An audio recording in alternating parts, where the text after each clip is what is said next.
हाँ जी, तो अब हम शुरू करेंगे जी प्रेशर के बारे में। किसके बारे में? प्रेशर, जो कि हमारा थर्ड टॉपिक है, दैट इज 7.3।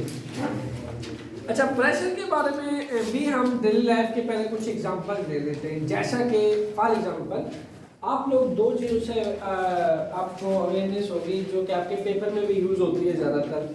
एक आपको पेन दी जाती है पेपर को पेन करने के लिए, ठीक है। अगर आपने ऑब्जर्व किया हो तो दो तरह की पेन होती हैं आपके पास। एक ये वाली पेन है, ठीक है, आमतौर पे जो ऑफिस वगैरह में यूज़ होती है, और एक आपके पास शार्प पेन होती है जो आप पेपर में यूज़ करते हैं। ये दोनों तरह से यूज़ की जाती है। अगर देखा जाए तो इसका जो एरिया है, ठीक है, ये एरिया ये थोड़ा लार्ज है इसके निस्बत। अब आप सोच रहे होंगे कि सर एरिया की क्यों बात कर रहे हैं, क्योंकि प्रेशर जो है वो एरिया पे डिपेंड करता है। प्रेशर एरिया का फैक्टर है, ठीक है। चलें आपके लिए सबसे पहले फार्मूला लिख लेते हैं कि प्रेशर का फार्मूला क्या है, दैट इज फोर्स F/A। तो मैंने आपसे कहा कि इसका एरिया चूंकि बहुत ज्यादा है, किसके निस्बत? इसके निस्बत। इसका एरिया स्मॉल है, ठीक है, बहुत स्मॉल है। आप देखोगे जब आप इसको यूज करोगे, यू विल फील कि आपको इसके ऊपर फोर्स बहुत कम लगानी पड़ेगी। यहाँ पे इफेक्टिवनेस फोर्स आपको कम रिक्वायर करनी पड़ेगी लार्ज एरिया की वजह से, ठीक है। यहाँ पे आपके पास एरिया कम है तो आपको प्रेशर ज्यादा लगाना पड़ेगा। एरिया कम है तो प्रेशर ज्यादा लगाना पड़ेगा। यहाँ पे एरिया ज्यादा है तो प्रेशर कम लगाना पड़ेगा।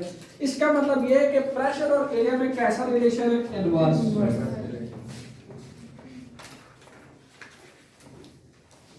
आपकी टेक्स्ट बुक में बजाय ये इस पेन का इससे मुवाजना करने के पेंसिल से मुवाजना किया हुआ है।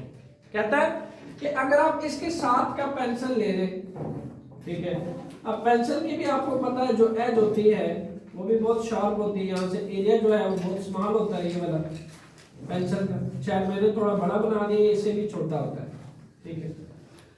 तो यहाँ पे भी आप देखो कि अगर मैंने सपोज किया कि किसी बोर्ड के अंदर या पेज के अंदर या किसी भी चीज के अंदर मैंने प्रेशर लगाना है बाय यूजिंग पेंसिल, तो यहाँ मुझे प्रेशर जो है स्मॉल एरिया की वजह से मुझे प्रेशर क्या लगाना पड़ेगा? ज्यादा। जबकि इसके मुकाबले में अगर मैं ये यूज करूं तो मुझे प्रेशर जो है बहुत कम लगाना पड़ेगा इसके निस्बत, पेंसिल के निस्बत। तो यहां से हमने क्या सीखा कि pressure and area both are inversely proportional to each other.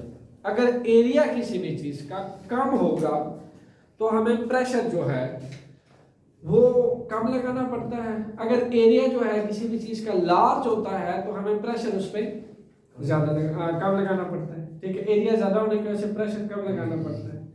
क्योंकि यहाँ हमने देखा कि प्रेशर ज्यादा था, सॉरी एरिया ज्यादा था, प्रेशर आपको कम लगाना पड़ा।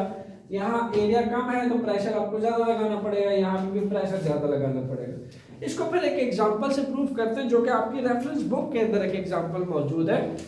आपके इस बुक के अंदर नहीं, ये रेफरेंस बुक के अंदर एग्जांपल मौजूद है। उसने दो ऑब्जेक्ट्स लिए हुए, ठीक है,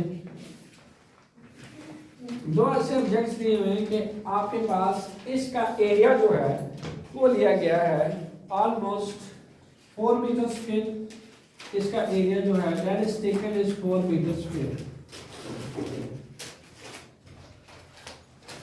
और इसके साथ साथ जो इसका फोर्स लिया गया है, यानी जो इसका वेट लिया गया है डाउनवर्ड, दैट इज 400 न्यूटन, ठीक है। फिर इसके मुकाबले में एक दूसरा ऑब्जेक्ट लिया गया है जिसका वेट तो बिल्कुल इसके सेम है। ये ऐसे हॉरिजॉन्टली है, वो ऐसे वर्टिकली है, ऐसे कर ऐसे वर्टिकल है, सेम ये ऐसे है, ठीक है, वो ऐसे वर्टिकल है। और इस केस में इसका एरिया कम करके 2 मीटर स्क्वायर कर दिया गया, जबकि फोर्स इक्वल ही ली गई है 400 न्यूटन। अब दोनों पे जब उसने कैलकुलेट किया, जो कि प्रेशर का फॉर्मूला है दैट इज फोर्स एक्ट पर यूनिट एरिया, जब यहाँ हम कैलकुलेट करते हैं तो P is equal to F by A. What will happen? 400 by 4. यहाँ न्यूटन है, यहाँ मीटर स्क्वायर। तो 4 1 are 4 यानी 100 Newton metre square and m-2। ठीक है। इसी तरह अगर आप यहाँ देखें तो यहाँ क्या है, ये 400 न्यूटन फोर्स लग रही है और 2 मीटर स्क्वायर जो है आपके पास एरिया है इसका। 2 2 are 4, ये हो गया 200 न्यूटन मीटर स्क्वायर। यहां से आपने क्या कंक्लूड किया? देखा जा सकता है एरिया बड़ा है, एरिया लार्ज है, तो आपने क्या किया, इस पे 400 न्यूटन की फोर्स लगाई, इस पे भी आपने 400 न्यूटन की फोर्स लगाई। अब देखना यह है कि किस में आपको ज्यादा प्रेशर एग्जर्ट करना पड़ा। जब आपने इतने बड़े एरिया को इतना छोटा कर दिया यानी 2 मीटर स्क्वायर, यहां पे आपको 200 न्यूटन का प्रेशर एग्जर्ट करना पड़ा मीटर स्क्वायर पे। यानी आपने देखा कि कैसे 200 न्यूटन मीटर स्क्वायर की वैल्यू आई है, बड़ा प्रेशर आया है इस कंपेयर टू दिस। यहां सिर्फ और सिर्फ आपको 100 न्यूटन मीटर स्क्वायर की वैल्यू मिल रही है। ये शो करता है कि जब एरिया लार्ज होता है तो प्रेशर कम होता है, एरिया जब स्मॉल होता है तो प्रेशर ज्यादा होता है, बिकॉज दोनों में कैसा रिलेशन है, इनवर्स। अच्छा जी, हम बात कर लेते हैं इसके डेफिनेशंस की। चूंकि डेली लाइफ की कुछ एग्जांपल्स थी जो कि आपने ले ली, तो हम इसको डिफाइन करते हैं। Force act on per unit area, force act on per unit area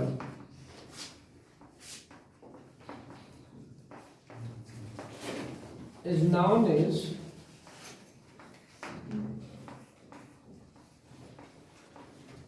pressure. Force जो पर यूनिट एरिया पे एक्ट करती है, ठीक है, वो क्या कहलाती है, प्रेशर। अब ये पेन दे, फॉर एग्जांपल अगर आप इसकी टिप देखेंगे, ठीक है, इस टिप का जितना एरिया होगा लाजमी सी बात है ये जिस चीज पे मैं एक्ट करूंगा उतना ही इसी एरिया के बराबर ये इस पे प्रेशर अप्लाई करेगा। ठीक है, तो यहां से मैं क्या कर रहा हूं, I am applying force on what, on that पर यूनिट एरिया। तो ये आपके पास प्रेशर की डेमोंस्ट्रेशन कि प्रेशर एग्जर्ट कैसे होता है। तो प्रेशर एग्जर्ट होता है फोर्स से। किससे? By applying force. किस चीज के ऊपर? On per unit area of that object. यहाँ ऑब्जेक्ट मैंने ये हाथ लिया और ऊपर वाले हाथ से इस पर यूनिट एरिया पे फोर्स अप्लाई कर रहा हूं। तो ये प्रेशर। प्रेशर एक स्केलर क्वांटिटी, लेकिन उसमें फोर्स एक्ट हो रही है और फोर्स की डायरेक्शन होती है, तो ये कैसे? हमारे पास सम टाइम ऐसा होता है कि एक वेक्टर और एक जो है स्केलर क्वांटिटी की डिवीजन से स्केलर भी आ सकता है। जो आपके पास एरिया है वो स्केलर क्वांटिटी है, तो वेक्टर बाय स्केलर से स्केलर आ सकता है, नॉट अ बिग डील। ठीक है, और इसमें आपका जब आप फर्स्ट ईयर की फिजिक्स में जाते हैं तो फिर प्रॉपर आपको बताया जाता है कि वेक्टर क्रॉस वेक्टर से वेक्टर कब आता है, स्केलर डॉट स्केलर से स्केलर कब आता है।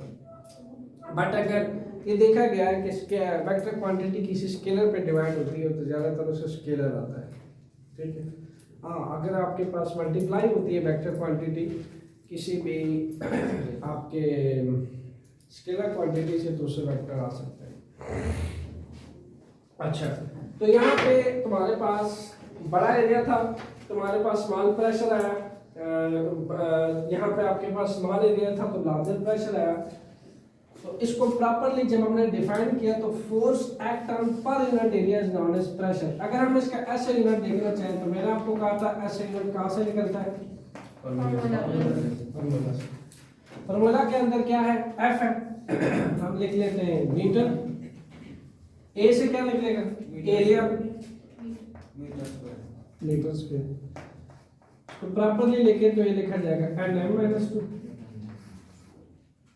ठीक है, और क्वांटिटी वाइज जैसे इन्होंने क्वेश्चन पूछा तो ये एक स्केलर क्वांटिटी है because it requires only magnitude, doesn't need direction. यहाँ हमने कहा कि ये 200 न्यूटन मीटर स्क्वायर का प्रेशर है, तो कोई आपसे ये नहीं पूछेगा कि किस डायरेक्शन में है। काज मैग्नीट्यूड इज एनफ। इस क्वांटिटी को एक्सप्लेन करने के लिए मैग्नीट्यूड काफी है, हमें डायरेक्शन की जरूरत नहीं है। That's why it's a scalar quantity. Pressure sir downward से पेयर होती है या हर डायरेक्शन में प्रेशर हर डायरेक्शन पे रहती है। ये भी आगे हम पास्कल लॉ में पढ़ेंगे कि प्रेशर हर डायरेक्शन में एग्जर्ट होती है। लेकिन हम यहाँ पे इसको वन डायमेंशन में पढ़ रहे हैं कि मैंने इस डायरेक्शन में लगाई तो प्रेशर है क्या। असल में मैंने वन डायमेंशन पे लगाई है तो प्रेशर है क्या, ये वन डायमेंशन प्रेशर है। लेकिन प्रेशर हर डायरेक्शन पे एक्ट होती है, ये आगे हम पास्कल लॉ में पढ़ेंगे। अच्छा, याद रहे जो इसका ऐसा यूनिट है दैट इज न्यूटन पर स्क्वायर मीटर, लेकिन आपके पास ये देखा गया है कि 1 पास्कल ये भी इक्वल होता है न्यूटन पर स्क्वायर मीटर। तो हम ज्यादातर प्रेशर के लिए पास्कल के यूनिट यूज करते हैं। हम इस क्वांटिटी को यूं भी लिख सकते थे 200 पास्कल, PS के सिंबॉलिक रिप्रेजेंटेशन। हम इसको यूं भी लिख सकते थे 100 पास्कल, ठीक है, ये भी इसके सिंबॉलिक रिप्रेजेंटेशन है। तो फैक्टर्स कौन कौन से पढ़े हमने, किन किन फैक्टर्स पे डिपेंड करता है जी? Area, force, area.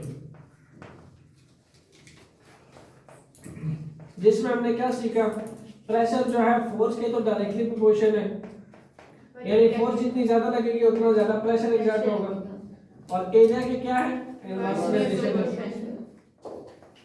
जितना बड़ा एरिया होगा उतनी कम प्रेशर एग्जर्ट करनी पड़ेगी। और आपके पास जितना ज्यादा एरिया होगा किसी ऑब्जेक्ट का उतनी कम प्रेशर एग्जर्ट करनी पड़ेगी। सॉरी, यहाँ पे कम ले लेते हैं, कम एरिया होगा उतनी ज्यादा प्रेशर एग्जर्ट करनी पड़ेगी आपको। ये एग्जांपल्स के थ्रू देख चुके हैं हम। और वैसे भी अगर आप देखो तो जो इफेक्टिवनेस ऑफ फोर्स है वो एरिया के हिसाब से बढ़ती और कम होती है। यानी आपने ये देखा कि यहाँ पे जब शार्पनेस एरिया आता चला जाता तो हमारे पास इफेक्टिवनेस फोर्स बढ़ जाती है, हमें फोर्स ज़्यादा लगानी पड़ती है। यहाँ एरिया कम था तो हमें फोर्स ज़्यादा लगानी पड़ी पर यूनिट एरिया पे। क्योंकि फोर्स क्यों लगानी पड़ती है ज़्यादा, क्योंकि वो प्रेशर के डायरेक्टली प्रोपोर्शनल है। हमें फोर्स लगानी पड़ जाती है इसके रिगार्डिंग। अगर ये हमें लार्ज मिल जाए तो हम कम फोर्स लगाते हैं, अगर हमें ये स्मॉल मिल जाए तो हम ज़्यादा फोर्स लगाते हैं। और फोर्स किसको बढ़ देती है, प्रेशर को प्रोड्यूस करती है। फोर्स के थ्रू इफेक्टिवनेस ऑफ फोर्स से प्रेशर प्रोड्यूस होती है। जी, सवाल पूछें, एनी क्वेश्चन?